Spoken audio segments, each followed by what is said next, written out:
This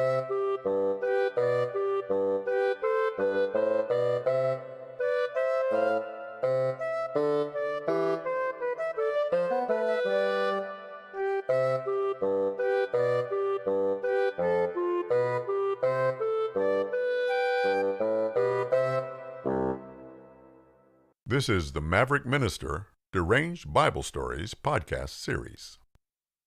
Hello, I'm Mike Davis, and welcome to the Deranged Bible Stories podcast series. I'm your host for this and all of the episodes in the series. I'd like to recognize Grace Smith, who is my voice partner, and who will be the voice of Eve in this episode. If you've listened to any of the others, then you might remember that these stories are based on my deranged thoughts regarding certain readings from the Jewish and Christian scriptures. However, this story is unique in that it isn't based on a particular Bible passage or book from the Bible. It is, in fact, one of several documents accidentally unearthed by a questionable biblical archeological expedition. This, like several of these archaeological documents, is a letter written by a well-known biblical character. Please be reminded that these stories in no way claim divine inspiration, nor do they seek to demean the writings in the Bible. I hope that you enjoy this one. This is my deranged thought. Since there doesn't seem to be any real information in the Hebrew and Christian scriptures which specifically discusses the origin of the institution of marriage, I have to wonder just when and why marriage actually came about. I have researched the subject, but I don't seem to be able to find any definitive answers. Maybe the only way to really know the story of marriage would be to consult a genuine expert. Luckily, the following ancient letter was written by the very first marriage expert, and it does a pretty good job of answering most of the important questions about marriage, both in ancient times and in our time. Expert advice about marriage from Eve, the first woman. Dear Iris, so I hear you're getting married to a nice young man from over at Mount Ararat. I think that's wonderful, and I couldn't be happier for you. In fact, I think it's so nice that you're getting all grown up and married that I'm gonna give you a little grandmotherly advice. Not that I'm trying to interfere and tell you how to live.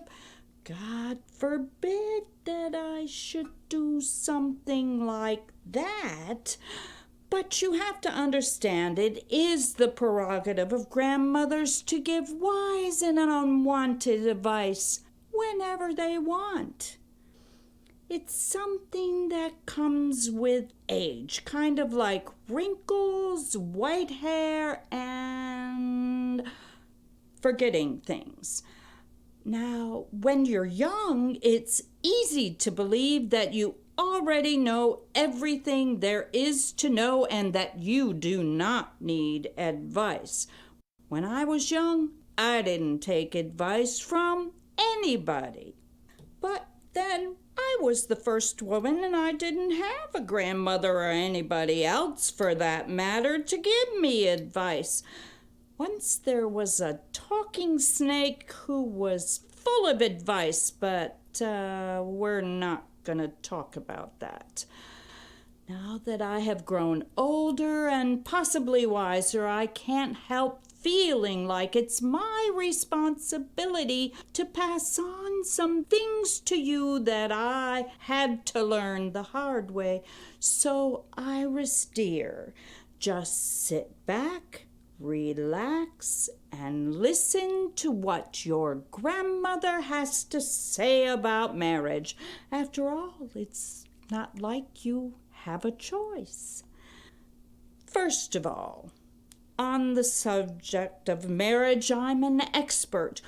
When you're the first at something, it always makes you an expert. Besides, I was married to your grandfather Adam for 650 years.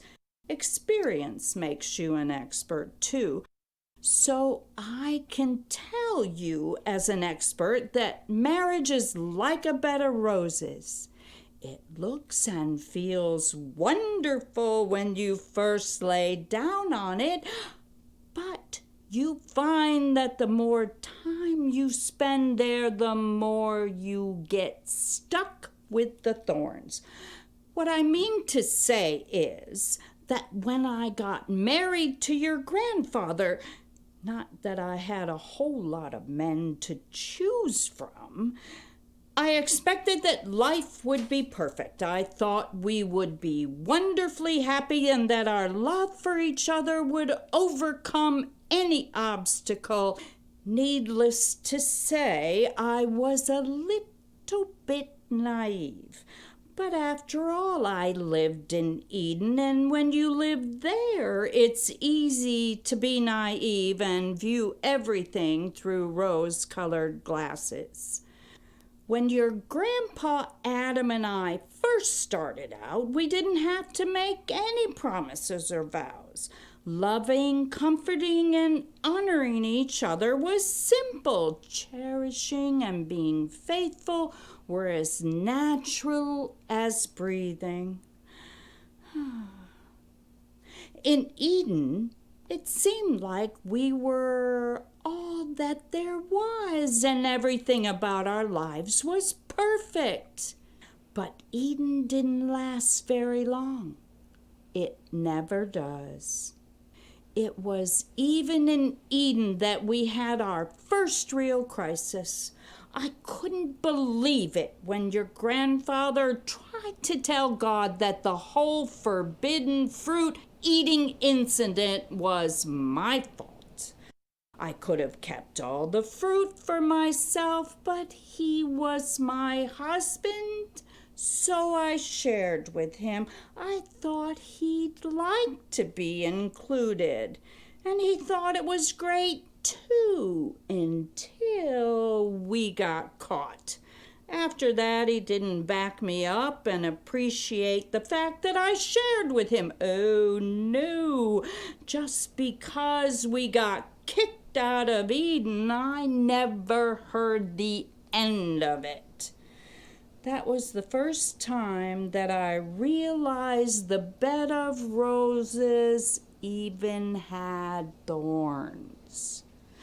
But over the next 600 years or so, I got stuck with a lot of them, a whole lot more.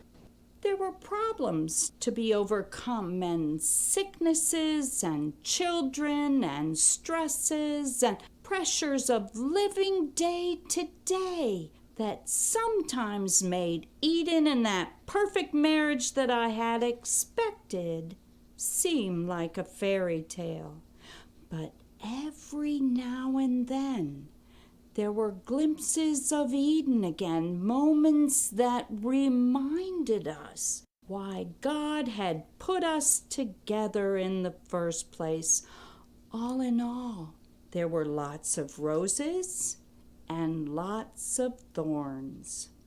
Don't get me wrong, dear. It's not just the thorns or just the roses that I'm talking about.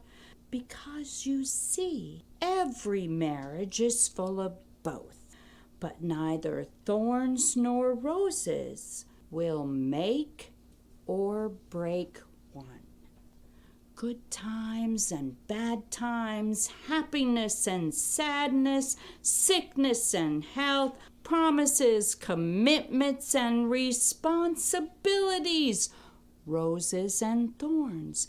They are all a part of being married, but they are not the most important part. Sharing yourselves with each other, that's the most important part. Marriage is about sharing the good times and the bad times, sharing the happiness and the pain, and sharing the sickness and the health. Taking each other seriously, believing in each other, and being free to share what you think, feel, and dream. Those are the things that will either make or break your marriage. When God made your grandfather and I, He made us male and female, each incomplete. I think He did that so we would never have to be alone, because we realized early on that without someone to share ourselves with, there was no way for us to be whole. Sharing is what marriage is really all about. In fact, I'm pretty well convinced that sharing is what life is all about, and it's not easy. All in all, there isn't much of this marriage business that has been easy over the years. There have been times when I've wished that God had made the first man a porcupine for a companion instead of me. And there have been times when I'm sure He has wished for the same thing. There have been times when we both wondered if all the pain, frustration, and aggravation of living together was worth it. But my dear, let me tell you, it was, and it is worth it all. That's because there have been other times when I've realized that I could not be Eve without Adam. There have been times when I have known that the sun would not shine as brightly or the sky would not be as blue without Adam to tell about it. There have been times when even through anger and tears, I could still see so clearly that holding on to each other was much more important than what was trying to tear us apart. I can honestly say that for all the things that I can count as gifts in my long life, the fact that God gave me someone to share it with is the one for which I am most thankful. So, Iris, get ready. It's finally time for the grandmotherly advice. After you're married, don't expect miracles. Don't expect a bed of roses or the Garden of Eden. Don't expect Him to be everything you ever wanted, and don't try to be everything He ever wanted. Instead, expect Him to be nothing more or less than Himself. Sometimes that will be wonderful, and other times it will be something that you wouldn't want to mention in polite company. Iris, my dear child, you be yourself as well, and know that you won't be easy to live with all the time either. Expect marriage to be nothing more or less than the sharing of your lives. Be sure to share the good times and the bad times, share the anger and the joy, share the wealth and the poverty, share the sickness and the health. But above all, share the work, because marriage is work.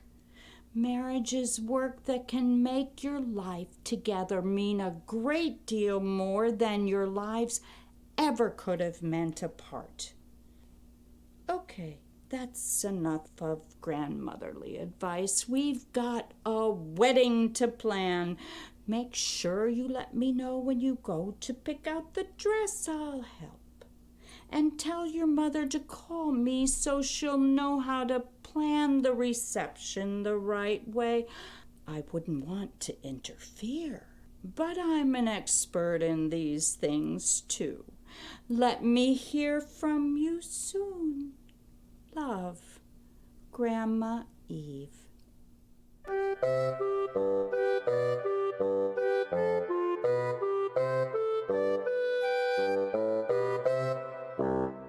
So, here is the spiritual insight.